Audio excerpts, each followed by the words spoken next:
पाठ 1 में आपने सुना तुलसीदास जी नित्य क्रिया के लिए प्रातः काल प्रतिदिन शौच के जाया करते थे। बचा हुआ शौच का पानी एक बेर के पेड़ में डालते थे। बेर के पेड़ से एक प्रेत प्रकट हुआ। प्रेत ने तुलसीदास को राम जी के दर्शन करने का उपाय बताने लगा। प्रेत ने कहा, राम कथा में हनुमान जी आते हैं, हनुमान जी राम से मिलने का उपाय बताते हैं। अब आगे।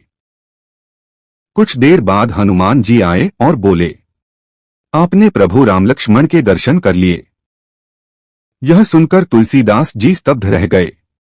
वे व्याकुल होकर बोले, कृपा कर एक बार और दर्शन करा दीजिए। हनुमान जी ने कहा, कुछ समय प्रतीक्षा कीजिए। कुछ दिनों बाद चित्रकूट के घाट पर तुलसीदास जी चंदन घिस रहे थे। तभी दो छोटे बालक वहां आए। उनकी मधुर तोतली वाणी सुनकर तुलसीदास जी आनंदित हो उठे। बालकों ने पूछा, बाबा आप क्या कर रहे हैं? तुलसीदास जी बोले, ठाकुर जी के तिलक के लिए चंदन घिस रहा हूं।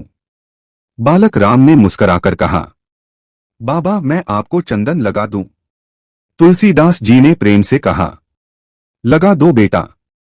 श्रीराम स्वयं अपने भक्त को चंदन लगाने लगे। परंतु तुलसीदास जी अब भी उन्हें पहचान न सके। यह देखकर हनुमान जी ने तोते का रूप धारण किया और पास की डाल पर बैठकर कहा, चित्रकूट के घाट पर भई संतन की भीड़, तुलसीदास चंदन घिसै तिलक देत रघुवीर।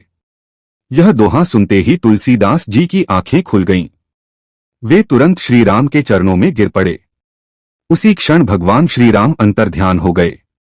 तुलसीदास जी रोते भी रहे और आनंद से भर भी गए। उनके जीवन की सबसे बड़ी मनोकामना पूर्ण हो चुकी थी।